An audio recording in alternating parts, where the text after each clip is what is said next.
अस्सलाम वालेकुम उस्ताद जी। उस्ताद जी, देखो है पूरी सैट फिटिंग लिया दी ਤੁਹਾਨੂੰ ਡਿਫ ਲਾਕ ਦੀ, ਇਹ ਮੀਟਰ 'ਚ ਲੱਗੇਗੀ।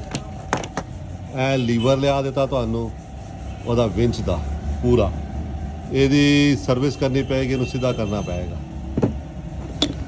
ਇਹ ਦੋ ਕਰਾਸ ਆ ਗਏ ਨੇ ਵਿੰਚ ਦੇ। ਅੱਛਾ, ਇਹਦੇ ਅੰਦਰ ਵਾਲੇ ਕਰਾਸ ਖਰਾਬ ਨੇ, ਉਹ ਕਹਿੰਦਾ ਸੀ ਇਹਨੂੰ 74 ਕਰੋਲਾ ਦੇ ਕਰਾਸ ਲੱਗਣਗੇ।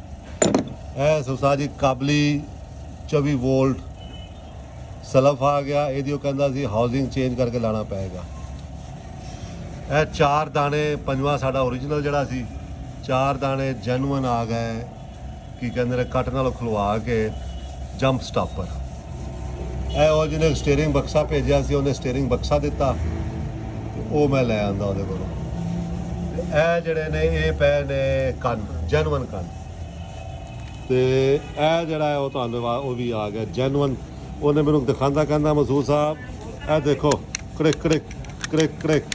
ਉਹ ਕਹਿੰਦਾ ਯਾਰ ਚੈੱਕ ਕਰਨ ਦਾ ਤਰੀਕਾ ਹੁੰਦਾ, ਕੜਿਕ ਕੜਿਕ ਕਰਕੇ ਚੈੱਕ ਕਰ ਲਓ। ਤੇ ਮੈਂ ਸਮਾਨ ਇੱਥੇ ਛੱਡ ਕੇ ਜਾ ਰਿਹਾ, ਹੋਰ ਇੱਕ ਛੋਟਾ ਛਾਪਰ ਛੱਡ ਕੇ ਜਾ ਰਿਹਾ, ਉਹਦੇ 'ਚ ਨਟ ਵਗੈਰਾ ਨੇ। ਤੇ ਇੱਕ ਜਿਹੜਾ ਨਾ ਇਹਦਾ VIP ਚੀਜ਼ ਹੈ ਇਹਦੀ ਲੀਵਰ ਦੀ ਔਨ ਆਫ ਵਾਲੀ ਪਤਰੀ ਹੈ, ਉਹ ਪਤਰੀ ਕਹਿੰਦੇ ਨੇ ਬਹੁਤ ਕੀਮਤੀ, ਉਹ ਨਹੀਂ ਮਿਲਦੀ ਹੁੰਦੀ। ਤੇ ਮੈਂ ਇੱਥੇ ਛੱਡ ਕੇ ਜਾ ਰਿਹਾ, ਜਾਂ ਫਿਰ ਮੈਂ ਕੱਲ੍ਹ ਲੈ ਜਾਵਾਂਗਾ।